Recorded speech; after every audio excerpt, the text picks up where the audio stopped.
In the last 3.5 years, we've probably spent between $12,000 and $15,000. I know last year alone we put 10,738 miles on our car. All kinds of expenses. We're in this because it's something he loves to do, not because it's our dream as parents for him to do it. It is disturbing sometimes to see people who get very upset if a kid doesn't do the audition right. You put a lot of time and effort and money into it. We're not going to push him. We may encourage him and point out the good and the bad, but we're not going to make him do something he doesn't want to do at heart. Oh my gosh, it was so tiring. I got up at 3 o'clock in the morning, and I was there at 4, and I was the first one there. I was so tired that entire day. Like, oh, it was just so exhausting. You're gonna get more no's than you do yeses. You know, they say if you go to 10 auditions and you get 1 yes out of 9 no's, then you're doing pretty good. And I love constructive criticism. Like, I love it. I love it so much. Like, I love it when people tell me, what I'm doing wrong, because that shows me that I need to fix something. I've been told that I've been overweight. The camera adds 10 pounds, so 10 pounds overweight. It's hard. I've been told, my hair is too blonde. I've been told it's not blonde enough. I'm not perfect. That's okay. I like me.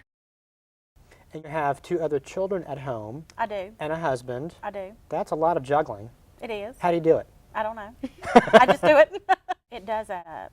And really, I don't know that we can budget for it, because as soon as you think that an audition, you're going to go and you're going to spend $50 in gas, and maybe if you have to spend the night, it's going to be $75. You think, okay, $150 for that trip turns into a $400 trip. It's very expensive. We just do it. She wants it, and because she wants it, and I have made the commitment to her because she's committed herself, and I just do it. I can't really say how I do it. I just do it. You have to. Yeah, you can't just wing it. Mm-mm. Especially if you know there's an audition coming up. It was a long day, and I was playing the homeless man, John Collins, and nobody knew who I was on set or anything, so everybody had already looked at me as just some homeless guy there. This character had a past, and homeless since he was 13 years old, grew up in a real bad family, and growing the beard and the hair and putting on the clothes, the costume always helps, and then being around the set and having the reaction that people normally have to homeless people, I internalized that. So you're out there and you're filming things that you actually cared about. So like you'd be on the beach and you'd be enjoying the weather and enjoying all the elements, and people would be surfing, and you'd be in the water and filming that. And so it's a really great way to make videos and do something cool, as opposed to a lot of the hurry up and wait that goes with the business. It's tough to first break in because they don't really know you from anyone else. So to be a PA on a commercial, you're a lot more involved in every single department. So you're the first one to show up, the last one to leave. On a TV show, that's a little bit crazy because now you're doing absolutely anything. A lot of times it's a skeleton crew, and so you'll work from 6 in the morning till 11 at night. I mean, it's not unheard of. Well, basically a 12 would be a short day, 15 to 16 would be normal, and you wouldn't blink your eyes at a 20-hour day. So that's on your feet, working. So you have to change shoes at lunch because you're just standing around a lot. It's not really cool to sit on set, and so you're just standing a lot. Yeah. It's a constant educational process. Having your own equipment, to me, is a whole lot better than renting the stock. You've got to get inside the director's head and find what are they wanting to see on this scene. It's an ongoing learning process. It just doesn't stop. And you've got to have that hunger, you've got to have that desire to learn your field. Everybody's working for free, and it's a big commitment to get from all the people that we had involved. There was a lot of sitting around. There was a lot of getting to know you. It's just a lot of hurry up and wait. I mean, we had one woman, she came, she was there I think at 7 o'clock in the morning, and we spent the entire day shooting, and she waited and she waited and she waited. I just kept running into people that were in the entertainment world, and the door just kind of opened for me.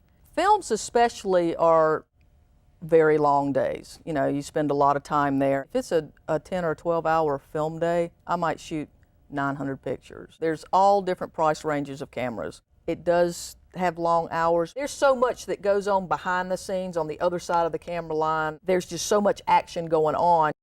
Here you are, you're shooting 18-hour days. You're constantly on set and being that presence. One of our biggest issues was time. Too many times people are like, get stuck in their ego lets them not go back and learn things. People will always tell you you can't do something. And to me, that is the one thing that motivates me. It's all about making connections with these people and trying to put something together. Coming up next, advice from the pros, what you need to do to stay competitive as you climb the ladder. Stay with us.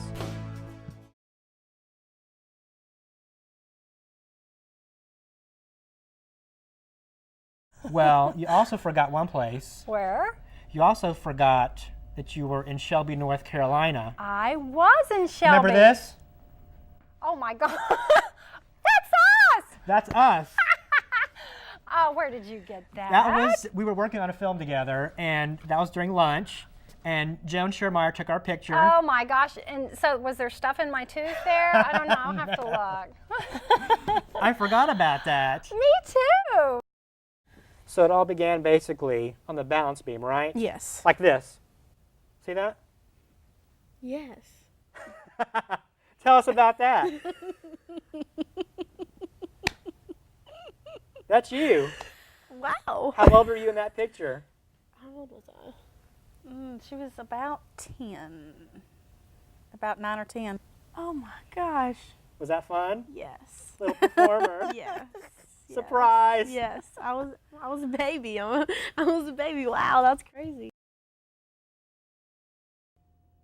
My guests have worked on a variety of productions all over the country. Here are some words of wisdom from them to you.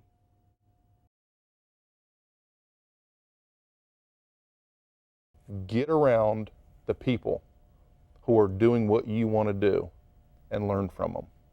Be ready for some eye-opening experiences. You want to make memorable characters. It has to be your passion. Just believe in yourself. Once you do get on set, to pay attention. If there's anything else you can do and love doing it, do that. Oh, go for it. Stay in there. Work hard. You've got to go to meetings. You've got to sit down, make contact with people. You've got to email people. You have to eat, breathe, and sleep what you want to do. You've got to call people. Just to be persistent, to keep calling people. Go maybe to an open call. Ask questions. You really have to have set up certain parameters. Research, contact some agents. They're the ones that know the business. They know whether the child has talent or not. It comes down to how bad do you want it. Don't just go with the first person that offers them a contract or offers something to them. After you get an agent, you go out and you take classes, you hang around people who know what they're doing. You just really have to study constantly, even if you're not in school in college. Even if you've graduated with a degree, you still have to keep up with the industry, and it just keeps changing and evolving, getting better. You just have to practice and practice. Get training. Study, study, study. Learn how to act. I think the key is that you're constantly learning. Training for an actor is incredibly important. Don't really give up, and then also you got to want to do it, and if you want to do it bad enough, you can get on. But you still have to practice. It's all part of the game. When you go for the audition, just be yourself about it. If you wore something that was a little bit different, I know it sounds strange, a little handkerchief or something, or a beret or whatever, or a scarf or whatever. Learn to be the best actor you can be. Sometimes, you stink, and sometimes they don't call you back. But when it works, and you know when you've done the job in the audition that you need to do to get the job. After auditioning, let it go. You have to. Your job is over once you walk out of the auditioning room. You go home and you're supposed to just forget about it. You have no control over how those decisions are made. You also will end up most likely doing a lot of work for free just to get your name out there. You never know why you get a role, why you don't get a role. It's your job simply to go in and do the best you can at the audition and let them make the decision. It's not up to you. Don't do it for the money. You need to do it for you. Don't do it for anybody else.